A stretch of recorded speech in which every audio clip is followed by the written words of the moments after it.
வணக்கம் மக்களே, நல்லா இருக்கீங்களா? எல்லோரும் நான் நல்லா இருக்கிறேன். பூனைக்குட்டி நல்லா இருக்கும்னு மனசார வேண்டிக்கிங்க. எல்லா உயிரினங்களும் நல்லா இருக்கும்னு மனசார நான் வேண்டிக்கிறேன் சிவபெருமானை. இந்த வீடியோவில் என்ன பார்க்குறோம் அப்படின்னா, இன்றைக்கி நான் என்னுடைய உடல்நிலை பற்றி நெக்ஸ்ட்டு ஆஸ்பத்திரிக்கு போகணும், அட்மிட் ஆகணும். கோயம்புத்தூர்லையா சென்னையிலையா அப்படின்னு ஒன்றும் இது பண்ணல. கோயம்புத்தூர் டாக்டர் காலையில் ஃபோன் பண்ணி சொல்லியிருக்குது. அவங்க கேட்டு 12 அந்த டயத்துக்கு சொல்கிறோம்னு இருக்காங்க.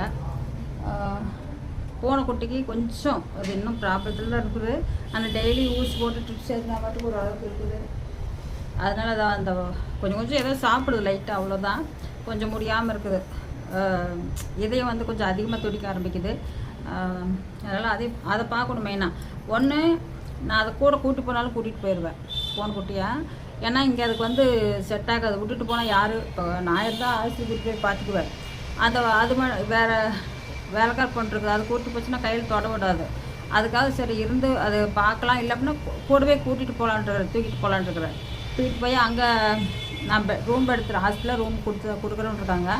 அங்கே நான் ரூம் எடுத்து தங்கிட்டு பார்த்துட்டு அதுக்கப்புறம் கொஞ்சம் காலை நேரம் இருக்கும்ல, அங்கே ஏதாவது அந்த அனிமல்ஸ் ஹாஸ்பிட்டல் இருந்துச்சுன்னா அங்கே கொண்டு ட்ரீட்மெண்ட் பார்த்துக்கலாம் அப்படிங்கிற மைண்டில் தான் நான் இருக்கிறேன். ஏன்னா அதை விட்டுட்டு போனோம்னா எனக்கு மனசு நிம்மதியாக, நாங்கள் இருக்க முடியாது நிம்மதியாக.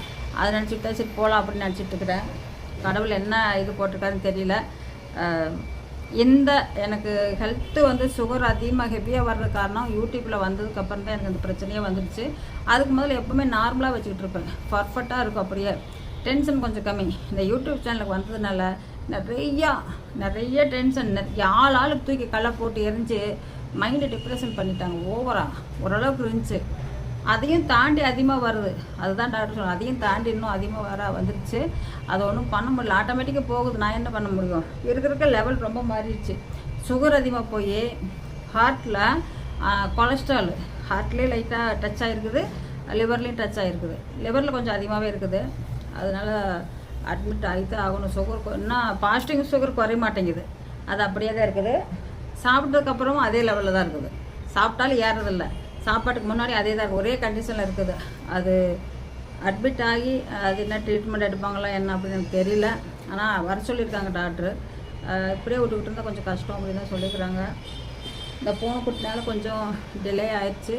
எனக்கு எப்படி இருந்தாலும் பரவாயில்ல, எப்படி சமாளிச்சுக்கலாம் அப்படின்ட்டு நேற்று லைவ் போட்டிருந்தப்போ ஒரு என்ன பேர்,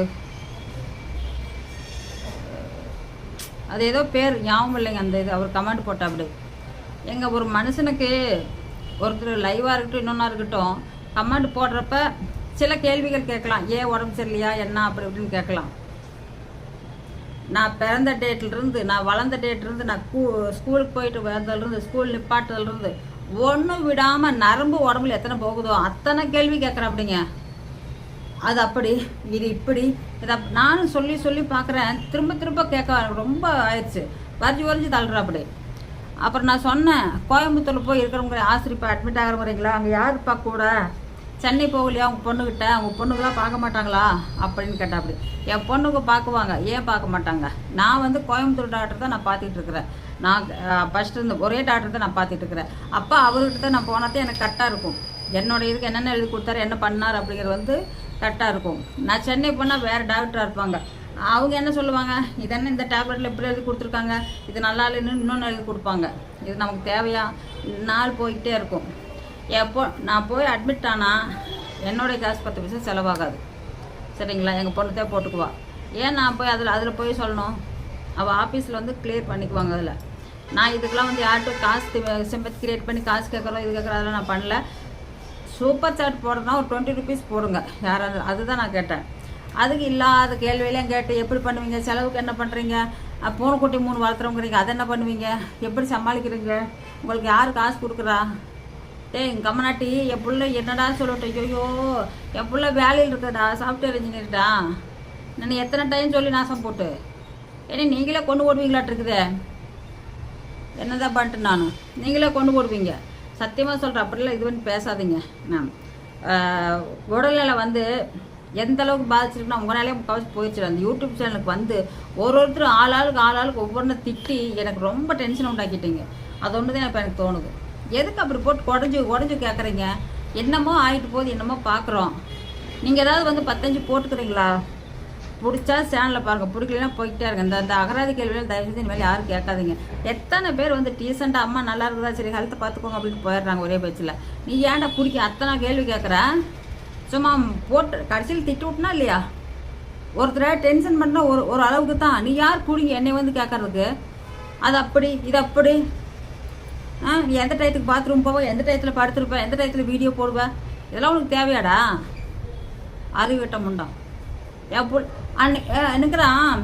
உனக்கு நான் அப்போ ஒரு 1000 ரூபா போட்டு விட்டேன் அப்படின்னா, எந்த போட்டு விட்டேன் அப்படின்னா, இந்த சேனல் இல்லை, எஸ்எஸ் லைஃப் ஸ்டைல் இல்லை, அது என்னது இன்னொரு பழைய சேனலு, அதில் அவனுக்கு 1000 ரூபா போட்டு விட்டேன் அப்படின்னா, அந்த சேனலில் ப்ரூஃப் காமிட, எந்த ப்ரூஃபாக எடுத்து காமி அப்படின்னேன்.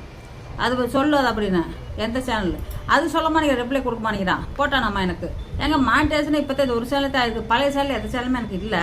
எப்படிங்க காசு போட்டுவிட்ருவான்? போடாமே பொய்யா பேசுகிறானுங்க. பொய் பேசி போகாதீங்கடா. பொய் பேசுனா போடைக்கு போயிடுவீங்க. பொய் பேசுனா விளங்க மாட்டான்னு சொல்லுவாங்க. சத்தியமாக சொல்கிற, பொய் மட்டும் எனக்கு பேசக்கூடாது, உண்மை பேசுங்க. அது எப்போ போட்டேன்? உங்கள்கிட்ட 1000 ரூபா வாங்குற அளவுக்கு நான் பொழைச்சிக்கிட்டு இருக்கிறேன். நான் சொன்னேன், சென்னையிலேருந்து ஒரு தம்பி, அவங்க பேரே சொல்லலை இன்ன வரைக்கும், பெக்கட் பாய் அப்படின்ட்டு. வந்தாங்கன்னா 1000 ரூபா தான் போடுவோம். அப்படி லைஃப்னு வந்துட்டா இன்னைக்கு வந்துட்டு நாளைக்கு வந்தால் நாளைக்கும் 1000 ரூபா போடுவோம். அப்படி நான் தம்பி வேண்டாம், தயவு செஞ்சு வேண்டாம், எனக்கு 40 ரூபா மட்டும் போடுங்க, அது போதும். இதைத்தான் நான் எல்லாத்துக்கும் சொல்கிறேன். எனக்கு அதுவாக போட்டால் அதனால நான் வந்து கோடீஸ்வரனாக்கி போகிறது கிடையாது. வர்ற காசு வந்துட்டு போதும். யூடியூப்பில் வந்துருக்குது, ஏதோ வருது, கொஞ்சம் வருது, நான் பார்த்துட்டு போகிறேன். அந்த காசை வச்சு வாயிலா ஜீவனுக்கு நான் கொடுக்குறதுக்கு இது பண்ண போகிறேன். பூனைக்குட்டி, நாய்க்குட்டி இது இருக்கலாம்.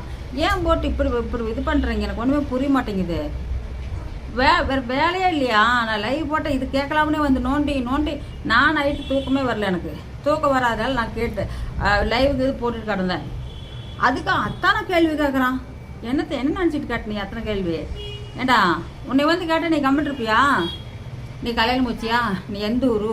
நீ பிறந்தியா? நீ வந்தியா? நீ படிச்சியா? பொட்டாட்டி கல்யாணம் எந்த ஊரில் போய் கல்யாணம் பண்ணிட்டு வந்தீங்க? எப்போ கல்யாணம் பண்ணீங்க? எப்போ போய் நிச்சயதார்த்தம் கொடுத்தீங்க? கல்யாணத்து போட எப்போ எடுத்தீங்க? இந்த மாதிரி கேட்குறேன் கேள்வி. கம்மநாட்டி ஏன்டா இப்படி பண்ணுற? ஒரு விவஸ்தை இல்லை. ஒரு எத்தனை பேர் லைனில் இருந்தாங்க, லைவில் ஒரு எத்தனை பேர் இருந்தாங்க, அத்தனை பேருமே அப்படி கேட்டாங்க. நீ மட்டும் ஏடா அப்படி கேட்டு நாசம் போகிறேன்? அந்த பேர் புது ஐடி புதுசாக வந்திருக்கா தெரியுது. புதுசாக வந்து அத்தான அலப்பறை பண்ணுறான். ஒருத்தர் என்னமோ ஜெர்மனியாமா, அடுத்த மாதம் உங்களுக்கு ஒரு கிஃப்ட்டு கொண்டாந்து கொடுக்கணும். நொட்டு வீடா டேய், பிச்சு போடுவோண்டா. எனக்கு எதுக்கு என்ன மைத்துக்கடா கிஃப்ட்டு? நான் கிஃப்ட்டு வாங்கி தலையில் சூழ் டிங்குன்னு ஆட போகிறேன். நீ உங்களுக்கு லூஸ் பக்கிங்களா? கிஃப்ட் கொடுக்குறாராம ஒரு கிஃப்ட்டு. அந்த இல்லாதவங்களுக்கு கொஞ்சம் சாப்பாடு போடுங்க. முதல்ல வயசான ரோட்டில் எத்தனையோ பேர் இருப்பாங்க. கிஃப்ட்டு கொடுக்குறாராம அவர் வந்து. நீ கிஃப்ட்டும் கொடுக்க மாட்டேன், ஒன்றும் கொடுக்க ஓடின்னு சொல்லணும்னா இல்லையா? என்ன மைத்துக்கல்டா இப்படி பேசி பழகுறீங்க? இன்னொருத்தன் அவன் என்னமோ அவன் இஷ்டத்துக்கு அவங்க எடுத்து கிடக்குறான். இது இப்படி அது அப்படி. என் பொண்டாட்டி குழந்தை பிறக்குது, அவள் பிறந்துருச்சு, அதை என்ன பண்ணுறது, எப்படி பராமரிக்கிறது? ஏன் இப்படி கொடுமையாக கேட்குறீங்க? ஏன்னா டாக்டரா எல்லாம் பார்த்து உங்களுக்கு சொல்லி கொடுத்துக்கிட்டு இருக்கிறதுக்கு? கர்மங்கடா முடியலடா. சத்தியமாக என்னால் உண்மையிலே சொல்கிற முடியல. ஏன் இப்படிலாம் ஒரு கொடுமை நடந்துக்கிட்டு எனக்கு ஒன்றுமே புரியல. கடவுளுக்கு தான் தெரியணும். நன்றி, வணக்கம். கண்டிப்பாக நம்ம மீண்டும் சந்திப்போம். பார்க்கல எந்த கூடிய சீக்கிரம் டாக்டர் இன்றைக்கி மதியம் சொல்லிட்டாருன்னா நாளைக்கே கிளம்புவேன். பார்ப்போம். நன்றி, வணக்கம்.